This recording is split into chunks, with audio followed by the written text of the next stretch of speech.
So this is a presentation which, of course, is mostly driven by my experience, and in particular the work which is has been developing in Europe because of for obvious reason.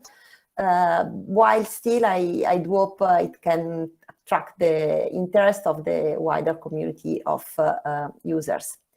So I will start with this slide. Then, depending on the time I have, I may also share something more on the basic principles which allow remote sensing to produce nice maps of aquatic ecosystem, as well as a little of the history which so far has bring remote sensing of water quality at very high interest. So maybe it depends on how the session will go, question and answer. I will maybe share a few more slides with you.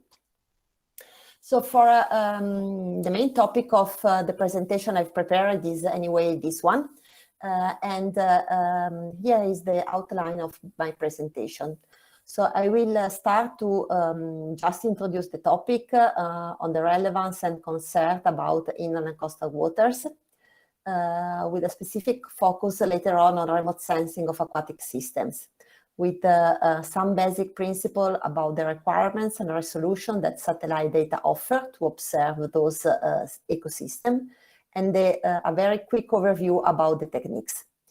Then we will go through some example on user-driven application, and some of those then will be related to PRISMA, because this is the Hyperspectral Italian mission, which was launched in 2019.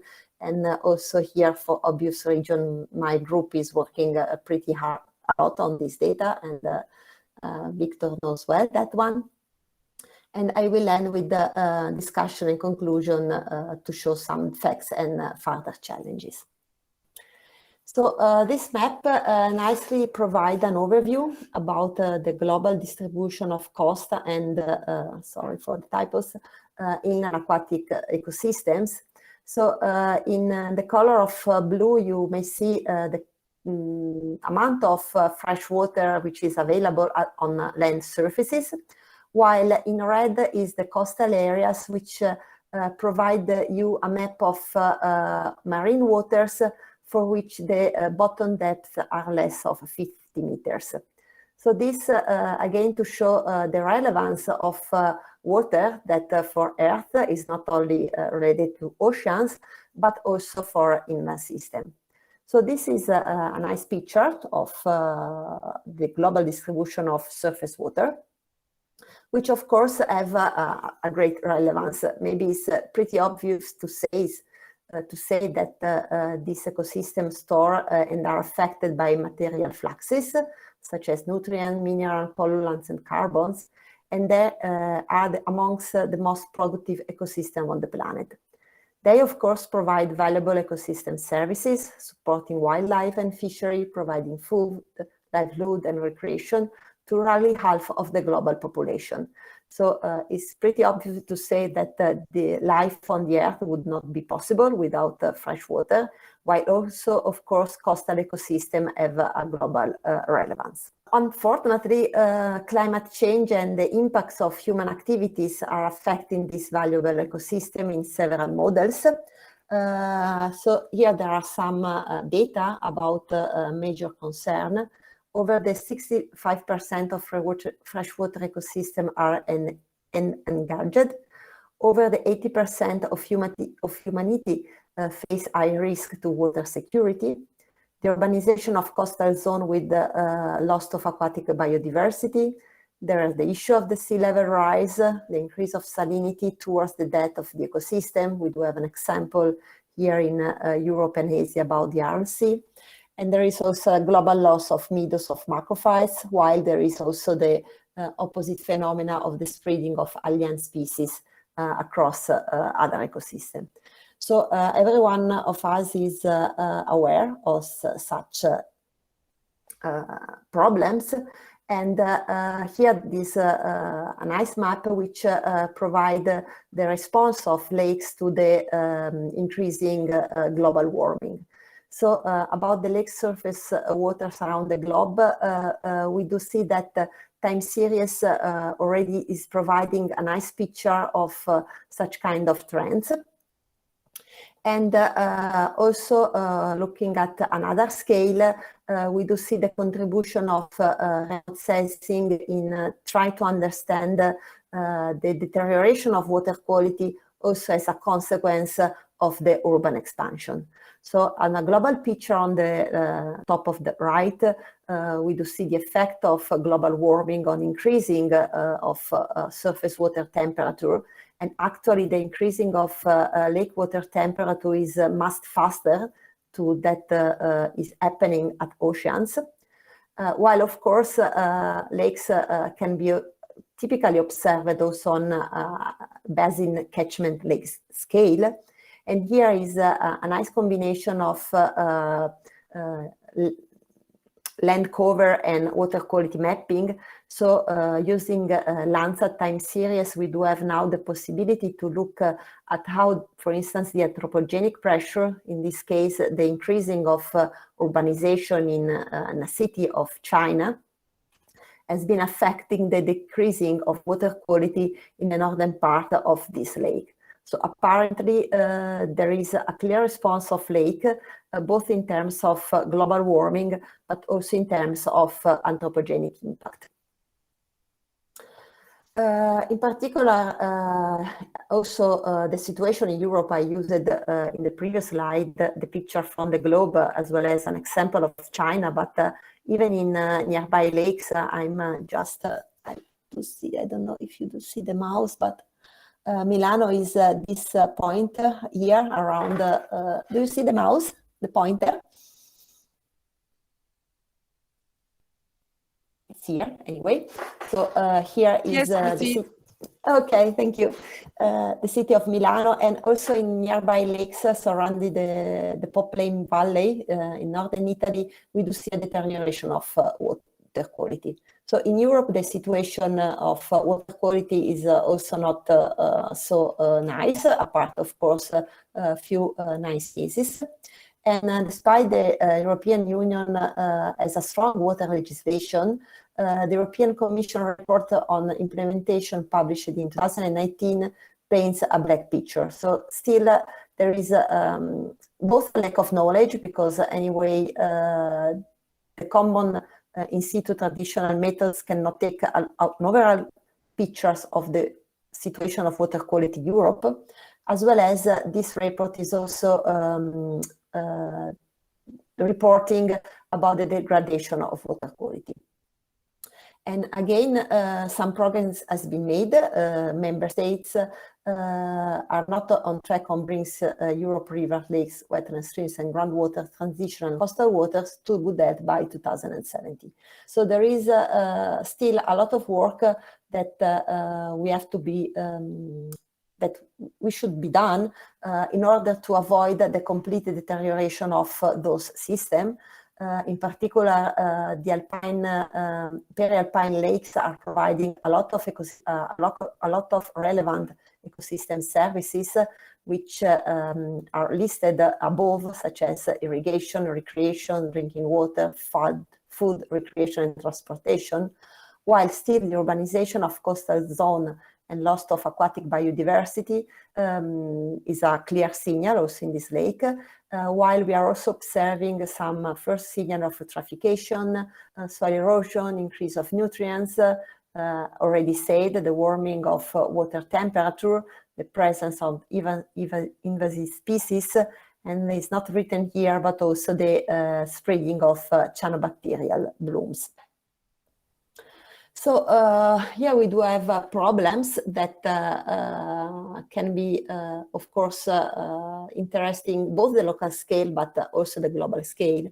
And usually we may say that the global problems force researchers, managers, and policymakers to perform environmental assessment at a temporal spatial scale that can be difficult to achieve with traditional methods. So there is a gap that can be filled by remote sensing. Remote sensing is now a very used technique, which has the obvious advantage of providing synoptic pictures around the globe, without national barriers. And for the time being, the data record collected by satellite data is getting interesting to look also at trends. So we do have here a very important source of technology and data, which of course are complementary to the traditional in situ measurements, which of course also they evolve and become even more smart. And usually I would like to say that remote sensing integrated with in situ data and with modeling finally take the whole picture of the aquatic ecosystem resources, because typically remote sensing provides a synoptic view of the first water surface layers. In situ measurements provide a very nice point view, typically along a water column, and modeling are able to full the scale, so to reconstruct a full 3D modeling by integrating satellite and in situ observation. Having said that, the capability of remote sensing so far have been demonstrated for a variety of applications and products.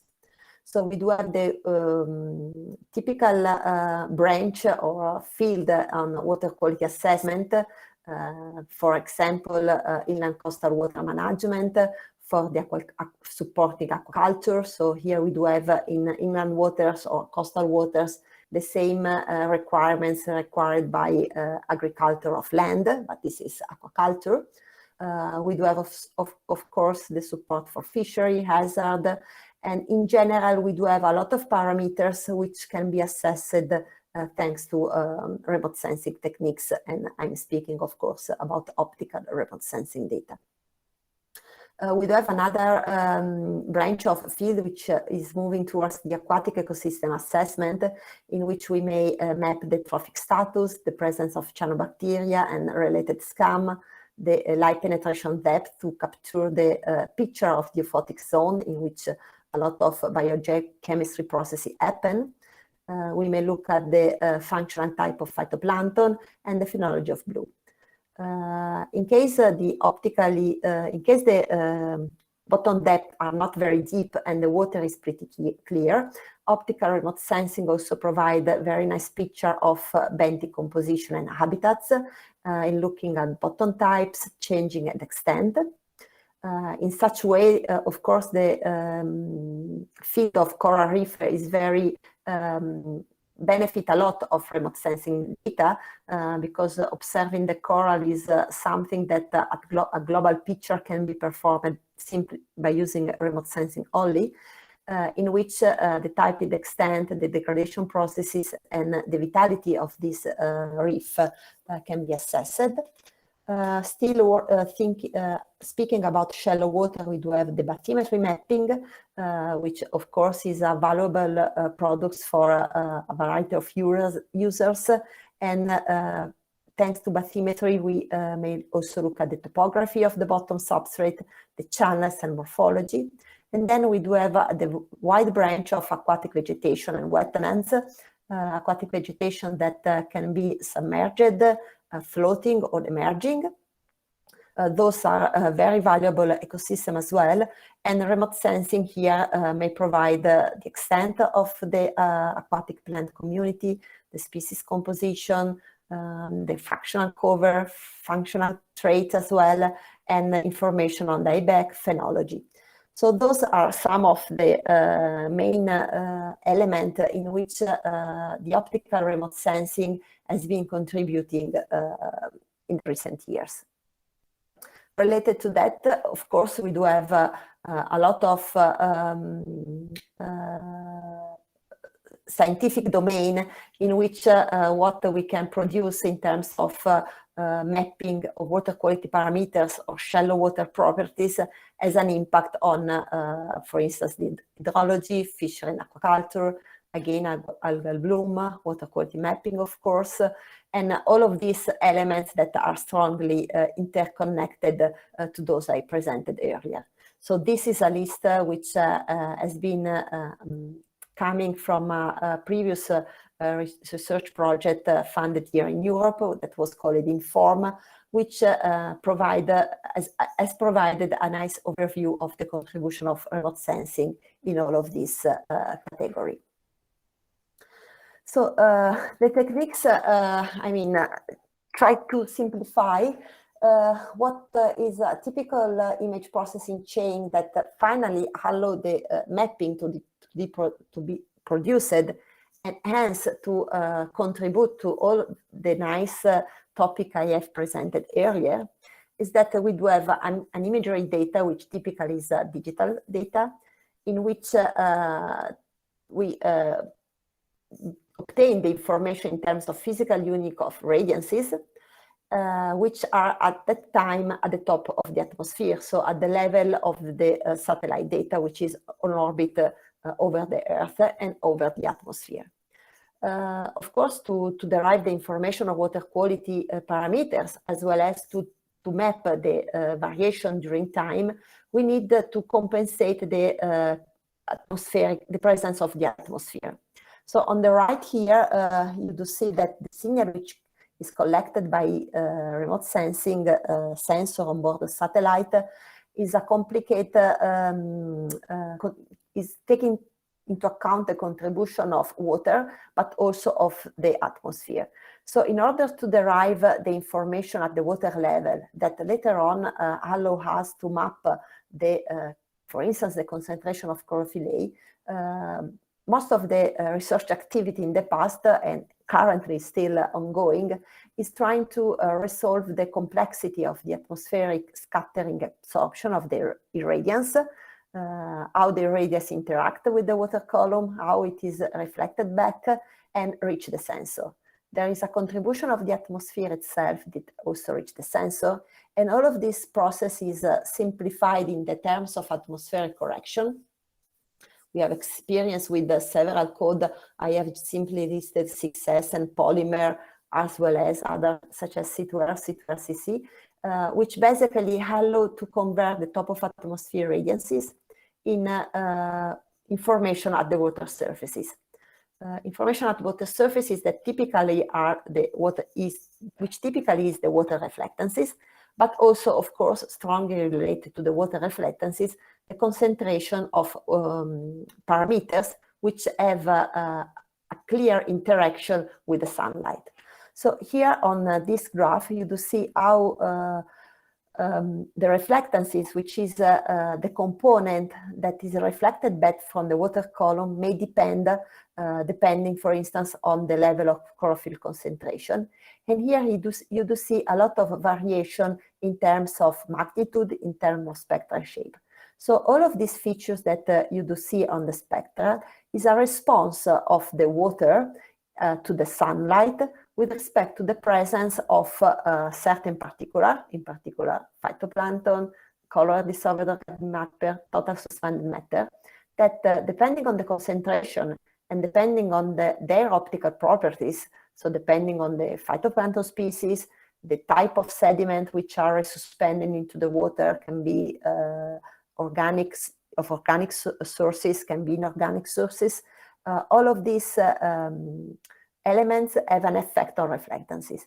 So the scope here is to infer from those spectra the concentration of water quality component. There are models which, for instance, neural network, which at the same time perform the atmospheric correction and the mapping.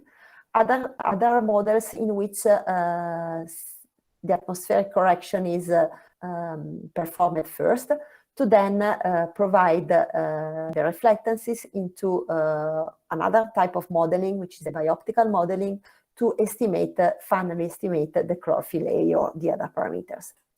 So depending on the way you are able to resolve all of this complexity, at the end, we are able to provide an observation of the water quality parameters in terms of map. Something similar is also happening for another part of the wavelength range, which is the thermal infrared. because also thermal observation is a part of the optical remote sensing, because there is anyway a telescope which is capturing the light. Here we do have a similar image processing chain. At the end, what is aimed is the mapping of surface water temperature, normalized for the contribution and variation of the atmospheric effect, in order to, again, provide us map of the entire surface system. This is Lake Garda, a lake nearby Milano, in terms of water surface temperature. To correct for the atmospheric effect, again, here we do have some strategy to take into account the atmospheric correction. And the important note to say is that the atmospheric correction is important not only to observe the surface temperature at the time of the satellite data observation, but of course to derive trend, because if I do not normalize for the atmospheric effect, of course, I do see trends which are a mixture of the changing of the temperature of both the atmosphere and the water system. So in order to perform multitemporal analysis and time trend analysis, the atmospheric correction is a prerequisite that we are used to apply to both thermal data and visible to near infrared data. We do have also, of course, in the optical remote sensing, the presence of clouds. Cloud cover may significantly hinder the use of optical imagery.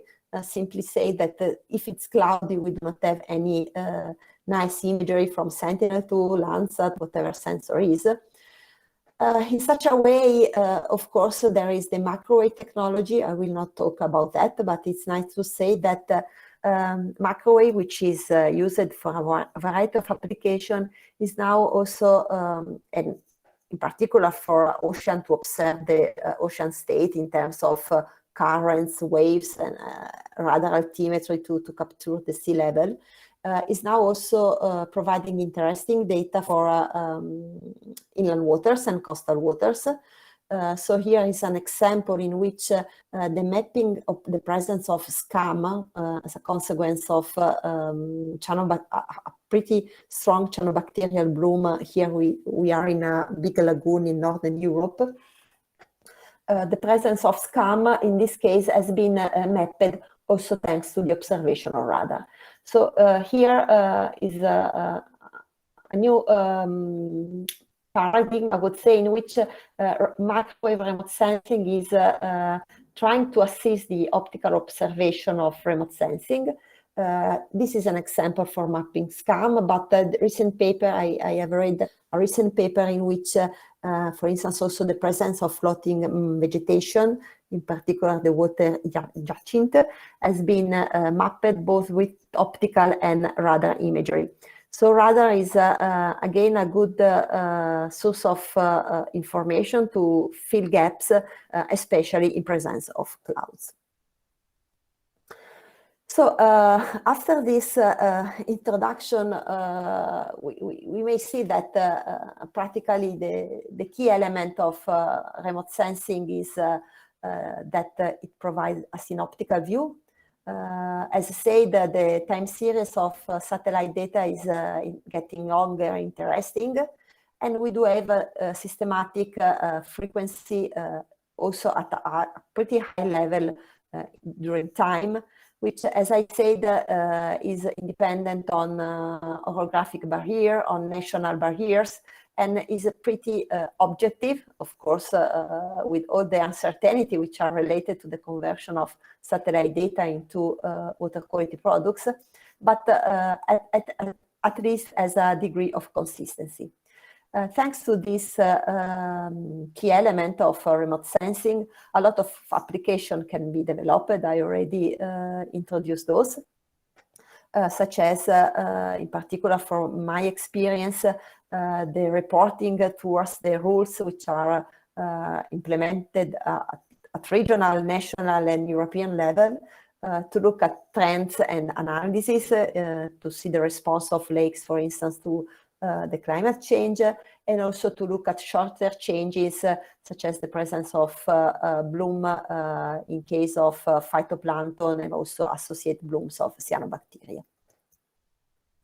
So in particular, talking about Europe, there is a main directive, which is the Water Framework Directive, which is a pretty ambitious legislation framework to achieve a good ecological and chemical status for all water surfaces, and good quantitative and chemical status also for groundwater. I do not speak about groundwater by 2027. So the law was emitted in 2006. Was a long time ago, while 2007 is now approaching fast.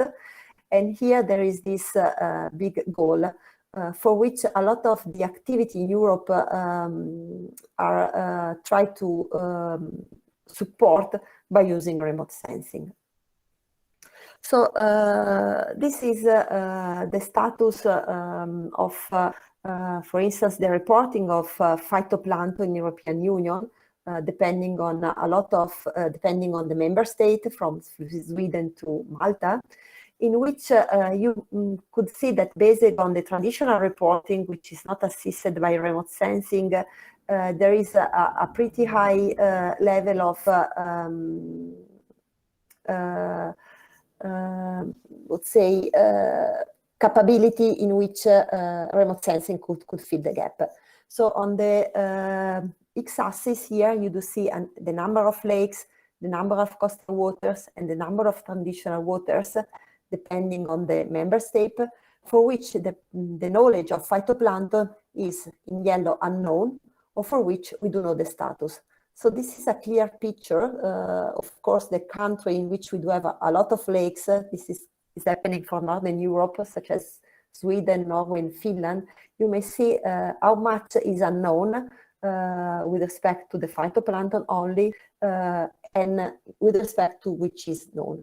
The same is happening more or less for a lot of water bodies and also transitional. The situation is a little bit changing for coastal water, but still there is a pretty high gap in knowledge about the status of phytoplankton in European waters.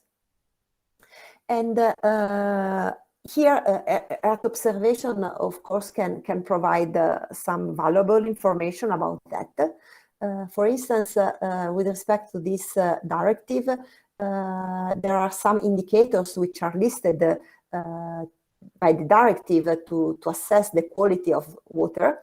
And here, for those indicators which are listed here with the QA, we do see how remote sensing can contribute.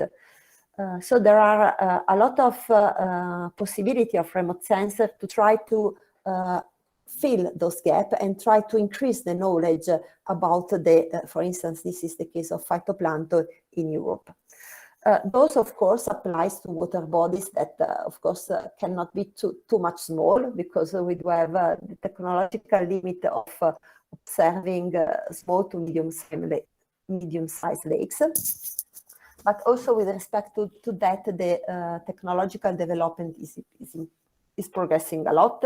There is now Sentinel-2, which look at water bodies with a 10-meter spatial resolution. And in the near future, we would have a Sentinel-2 next generation with a pixel size of 5 meters.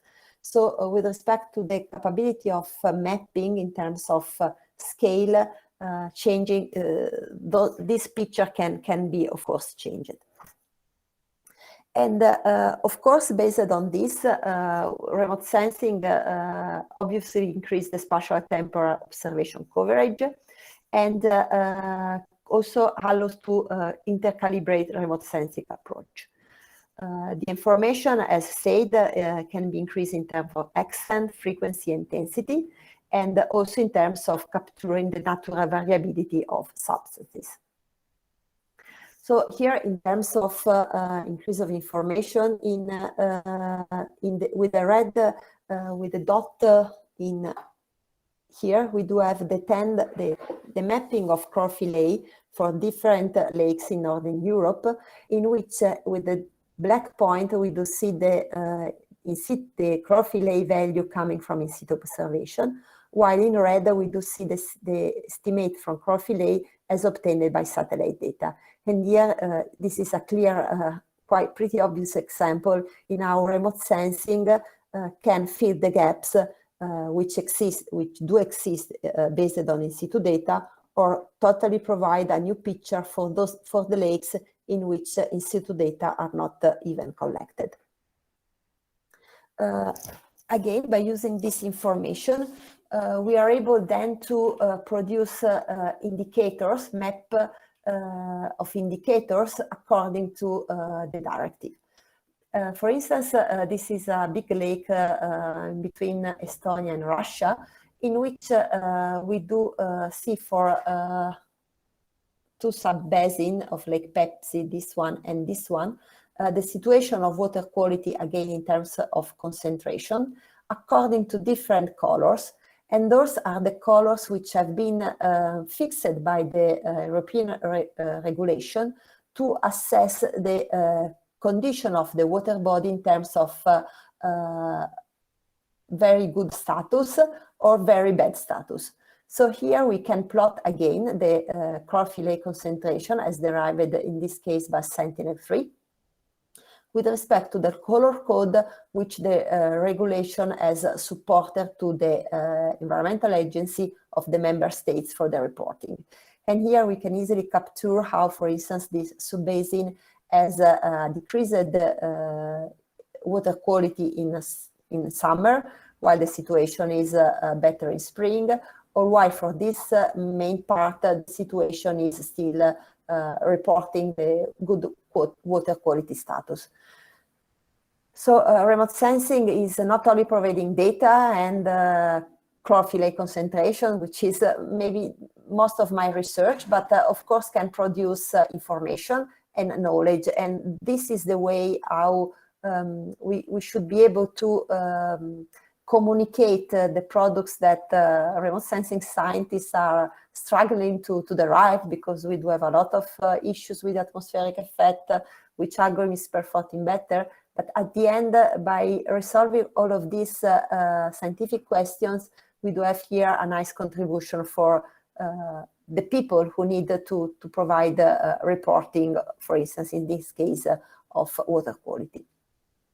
So this is another example in terms of coastal zone for turbidity in the case of Northern England, or for the input from the rivers into the Baltic Sea.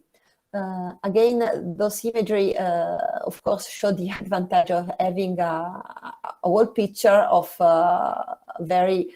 from small to very large area, in which, for instance, on the left, we do see the turbidity of North Sea in the UK, while on the right, there is a nice contribution of CDOM, which has been released. This imagery was collected in spring, so during the melting of the snow season, we do have a lot of boreals, a lot of humic substances which are transported from rivers and lakes, which are very humic rich. This region is very humic. The lakes in this region are very humic rich, into the clear water of the Baltic. And here, thanks to this, we can, of course, follow the trends, the plumes, and the effect of these substances into the coastal ecosystem. This is another example, because the regulation here in Europe also obligated the member states to provide information on aquatic vegetation, seagrass, and coastal habitats.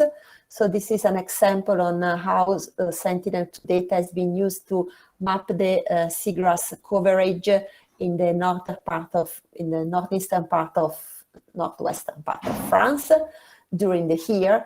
And those are also example in which the changing in terms of seagrass coverage can be mapped with the satellite data.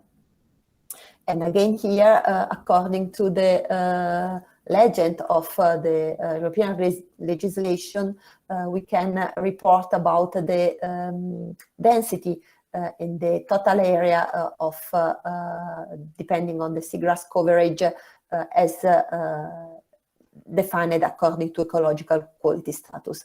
So, of course, the disappearing of seagrass, which in this region is a valuable community of plants, is a signal of the decreasing of the quality of the system. So, thanks to this demonstration, a while ago, 3 years ago, we published this white paper for trying to push the use of Earth observation for the specific regulation of the WFD reporting in Europe. I think this is a very nice example which can be, of course, used in other countries in which there are other regulations in order to demonstrate the clear advantage of remote sensing, also because a lot of economic effort and investment has been put on the space sector here in Europe, and and consequently there is, of course, the impact of such kind of cost in terms of reporting.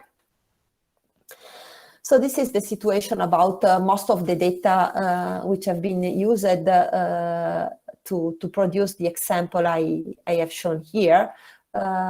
This map shows how, for instance, by simply looking on the ESA programs, we had ENVISAT in the past, and we do have now the Sentinel, which are providing valuable data for all the application I have shown.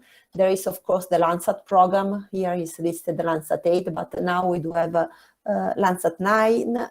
It will be Landsat next generation in the near future. And meanwhile, all the reprocessing of Landsat 5 and 4 has been undertaken. So we do have a very long time series of 30-meter pixel size thanks to Landsat. So this is a picture in which some of these sensors are plotted depending on the spatial resolution, on the frequency and the number of spectral bands, for which we do see that, of course, the high frequency is provided by sensors which have a lower pixel size. We do have here a nice suite of sensors, Landsat, Sentinel-2, to look at the small to medium-sized lakes of the order of 10 to 30 meters, of course, with a little bit less frequency, but we do have a lot of investment on that. And we do have also the space which is here occupied by SPIRI, so hyperspectral data. Hyperspectral data means we have a lot of bands for which can be pretty interesting to resolve the complexity of optical properties that we do have in inland waters in general, such as lakes and rivers. Talking about hyperspectral, here is PRISMA. I will talk about later on this, because as I said, hyperspectral data is value added with respect to Sentinel-2 or with respect to Sentinel-3 for observing water quality. I put PRISMA, but we have also EnMAP now orbiting on space. We will have soon CHIME from ESA. There will be SBG from NASA. And so we will have here a lot of those very high block, which also provide a gap feeding in terms of hyperspectral possibility. In particular, talking, sorry, I do see something here. I don't know if you do see this magenta, but no problem, not a big problem. So in terms of, you do see magenta, okay, I put like this. Right. So I put like this, starting with the spectral setting. So this is a spectral of collected by PRISMA, according to the PRISMA spectral setting of a water which is a very high quantity of phytoplankton, as you can see from this peak here. Yes, some suspended sediment here. We do have here the features which is commonly associated to phycocyanin presence. So we do expect that this plot is a response of a water system in which there is a pretty interesting high bloom of phytoplankton, which is also has some potential risk because cyanobacteria, you know better than me, that can may produce, are potentially producing toxins.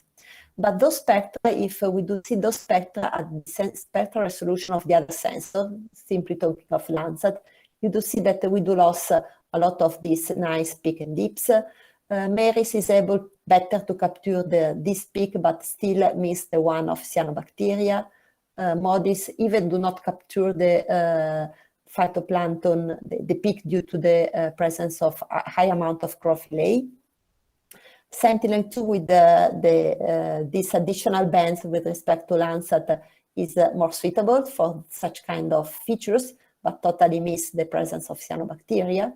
The same for Sentinel-3, similar to MARIS. While we had in the past, for instance, CRISProba was an experimental sensor in which, although that was not hyperspectral, the presence of cyanobacteria was possible. So this is simply to say how having a hyperspectral sensor provide you a better design or better result of what is the effect of the sunlight interacting in a pretty complex optical system.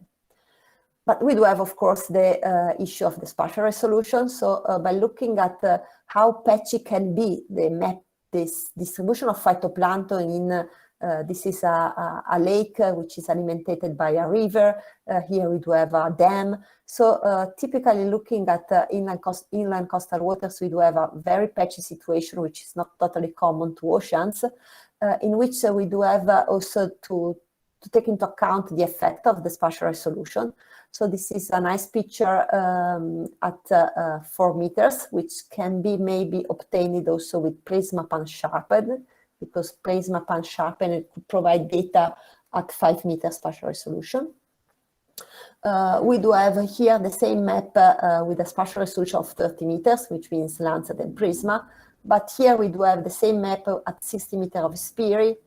This is the situation of MARIS or Olci, and this is how the map is provided for MODIS.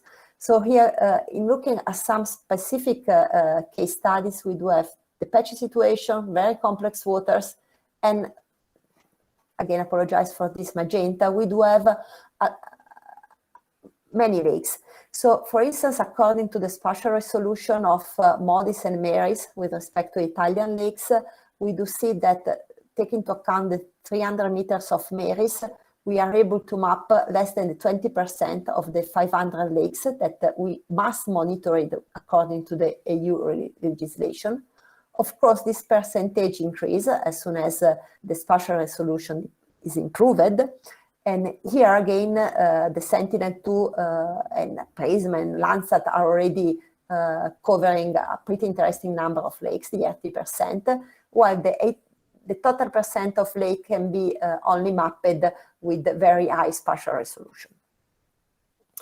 So I talked about PRISMA. I have seen the program, so I know you had already a lot of information about PRISMA, so I think I will go pretty fast on this, because Hector, I think, already explained for sure many of the things I'm going to here present. But again, I will focus on the use of PRISMA for water quality mapping.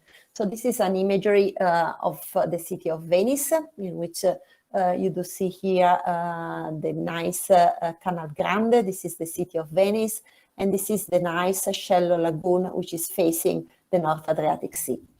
So this is the PRISMA imagery, which collect a nice variation of the colors into the lagoon, some colors in the North Adriatic Sea and in the changing system.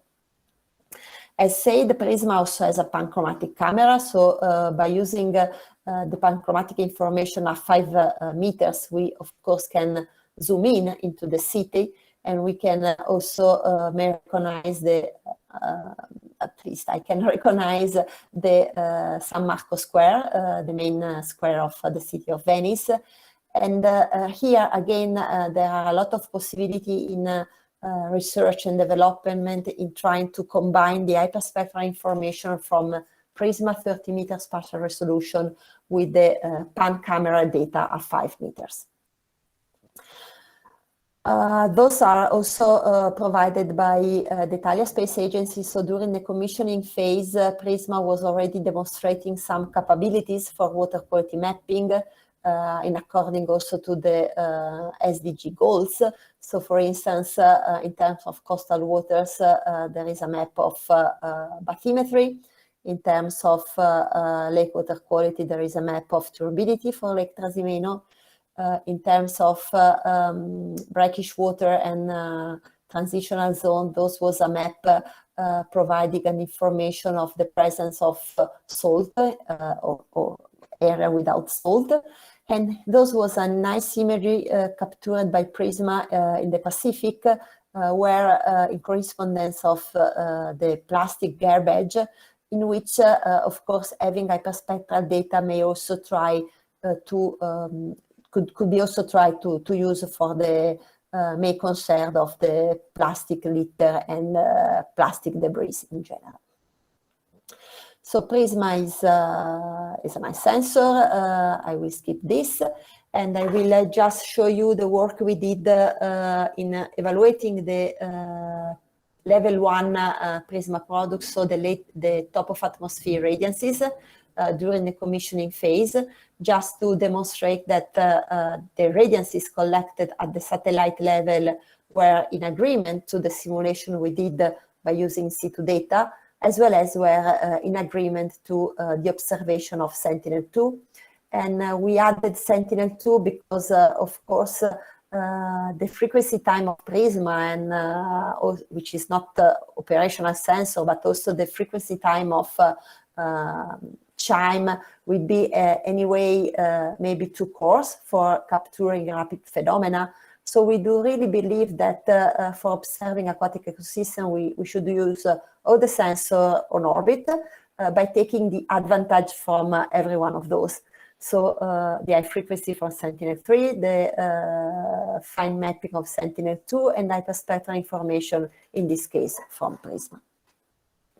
And for doing the evaluation of this product, as I said, we also used in situ data, and we did a simulation of in situ data to the top of atmosphere. We did this with the 6S version code. And again, this slide is simply to take a point on the relevance on in situ data collected by radiometers, so from the system that we do have on board of space, to provide reference in situ measurements for the evaluation of the satellite data, both at the top of atmosphere radiances and, of course, also at the bottom of the atmosphere.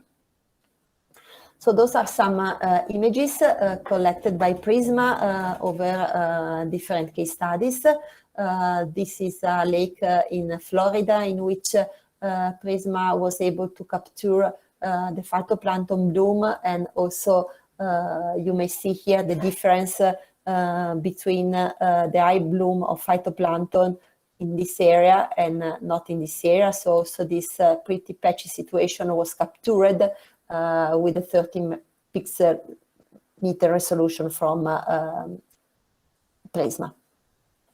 This is another example for another lake in southern Australia, in which we do have a pretty nice variation of optical properties.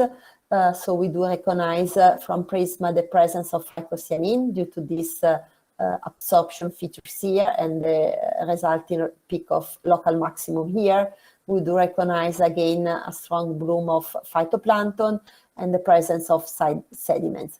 High bloom of phytoplankton, which also appears, as you may see, at this greenish color in terms of photoalgae and scum. This is again the lake in Florida, in which there is a significant difference in a very small region nearby the land in the presence of very humid waters, along with the bloom facing the waters. So this is just to tell you the capability of PRISMA in capturing the signal and anyway the challenges in looking at such kind of complex water ecosystem. This is another example in southern Australia. Sorry, I need to... No, okay, the other kid is going. in which there is the presence of dark water nearby. This is a water treatment plant nearby the city of Melbourne, in which, of course, PRISMA capture all the variability across the ponds, over the ponds which are not used by the treatment plant, and in the coastal water. So having an hyperspectral data, it provides you a lot of advantage in resolving all the features happening into the water and in nearby land, because finally what is happening in inland waters and in coastal water has a clear linkage to what is happening on land. So by having hyperspectral data which are suitable for both land and water is at the end also a clear advantage. This is another example again in Australia, in which riverine waters are entering into the clear ocean where there is the Great Barrier Reef, and in which a lot of variation has been captured by PRISMA in terms of blue water, water in which there were happening some resuspension phenomena, as well as the shallow waters nearby the land. And this is a map in order to try to convert those information into products. Those are, again, another use of in situ data to evaluate the quality of PRISMA in terms of mapping, because to be sure to ensure an accurate mapping, of course, we need also to check the accuracy of atmospheric correction, because, of course, it has a clear impact on the retrieval of water quality parameters. And now the experience we have is based on autonomous in situ stations. There are a lot of initiatives nowadays in which platforms can be used to mount from pretty cheap to pretty cost in situ radiometers, which of course provide valuable data to be compared to satellite data.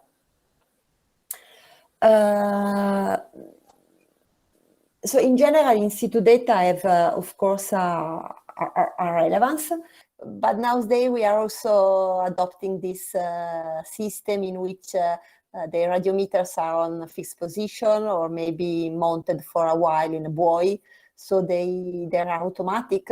And actually, the WISP station has been very relevant for us, because the commissioning phase of PRISMA was in coincidence of the lockdown for the pandemic. And actually, thanks to these autonomous instruments, we were able anyway to evaluate the quality of data that was not possible with the traditional techniques. And of course, in situ data, in situ spectral geometry collect reflectances. And because we are able from satellite data to derive chlorophyll from reflectances observed by satellite data, of course, we can similarly obtain chlorophyll from in situ spectral geometry. Even easier, because we do not have the challenges of the atmospheric correction, just the algorithms to be applied to map chlorophyll, for instance, chlorophyll or phycocyanin from remote sensing reflectances. And so these data are also useful to look at very high frequency variation of, in this case, of chlorophyll A concentration and phycocyanin concentrations during the day, but also within the day. So you can also nicely capture the variation in terms of chlorophyll A or phycocyanin concentration due to the migration of phytoplankton depending on the sunlight during the day. So intradaily and intra-annual, intra-monthly variability, they are pretty nice tool. So I'm approaching the conclusion, yes, more or less. So we have some facts. Of course, remote sensing provides synoptic view over large areas. And this is a map in which we do say, similar as for lake surface water temperature here for chlorophyll A, the change of concentration across, during the years, in which we do see some changes, general decrease of chlorophyll A concentration or general increase. We do have data records for about 40 years, so those are the trends for surface water temperature in two subalpine lakes here in Italy. And we do have the capability to produce from global to high spatial resolution fine scale mapping. So this is a map of chlorophyll concentration in a small reservoirs in Lithuania. We, of course, we do have a frequent observation to capture dynamic processes. And as said at the beginning, multiple data across the spectra, so that we also are able to look at different characteristics, what is happening on the water column, what is happening on floating surfaces, the aquatic vegetation. So at the end, we are looking at the entire system. So with respect to this global mapping, I just mentioned the project we do have now in a second phase. So there is this project which was very ambitious to produce the first complete set of the essential climatic variable lakes as defined by GCOS, for which we do have the lake water level, the lake water extent, surface water temperature, ice cover, and water leaving reflectances. And in the first version, the project was able to map about 250 lakes, for which those were the value of chlorophyll concentrations. And actually, the team is now producing the first maps of 2000 lakes. So this data set has increased a lot. So with respect to this, maybe I just go to another slide because it's maybe more relevant for you. So I will have a lecture on ocean optics next week. I was also looking at this slide. But with respect to the lake CCI, okay, this slide is more updated. So actually, all of these lakes are part of the CCI data project, for which we do have consistent measurements of chlorophyll turbidity. Differently from the previous version, we do see a lot of I do see a lot of plots also for South America. So maybe you may be curious to look at this data that provide, as I said, information on chlorophyll, turbidity, but also the level of the water, the extent, the surface water temperature. Lake ice, I think, is not relevant there, at least for the north close to equator. But okay, so this is a more update pictures of that project. Satellite data, of course, are providing very relevant information across inland waters, coastal ecosystem, wetlands. However, at least speaking as a remote sensing scientist, this area often fall between the gaps of current missions, because maybe we don't have inappropriate spatial resolution, maybe because the temporal frequency of observation is lack, there is not enough signal to noise ratio. For instance, Sentinel-2 is a great sensor, but for some waters it is not ideal because it has not the radiometry of ocean color sensor. And also we do have issues depend on sky glint. So there is still the believing of establishing a new missions for fully dedicated to aquatic ecosystem system, freshwater system. The challenge is as I said earlier, we do include a lot of variety in terms of spectral shape, because we do have optically shallow systems with a lot of different bottom types and very variable deep waters with gradients of clear, turbid, productive waters and varying bottom visibility. We do have spatial issues, so satellite sensors that look at this system should be able to provide a fine scale mapping to capture the patch distribution of water quality and bottom properties which are typical of lakes and transitional zone. And of course, we are facing very dynamic system, because at the end, for instance, the riverine input into the sea has a high degree of frequency. And as I said, there is the influence of the atmosphere. Blue are pretty dark target for Earth observation in comparison to land, ice, and snow, because water has similar property of the atmosphere. At the end is a transparent medium. So we also face the challenges of having improved radiometry to look at this system.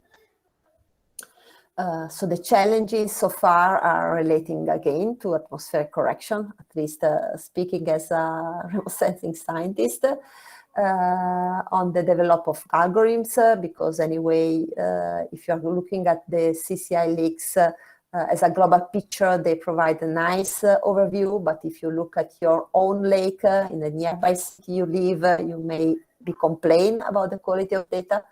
And of course, we are also looking at lakes which are big, like seas, which are very small, and so the protocols need to be adapted according to the system we are observing. However, definitely the trends of inland water quality science is increasing. So at the beginning, there were just a few lakes mapped. While so far there is tendency to look at different lakes. And of course, there is the need of integrating Earth observation, as I also said earlier, with the in situ measurements and hydrological modeling for making a clear advantage of the whole system into the study we do for monitoring and try to preserve those systems.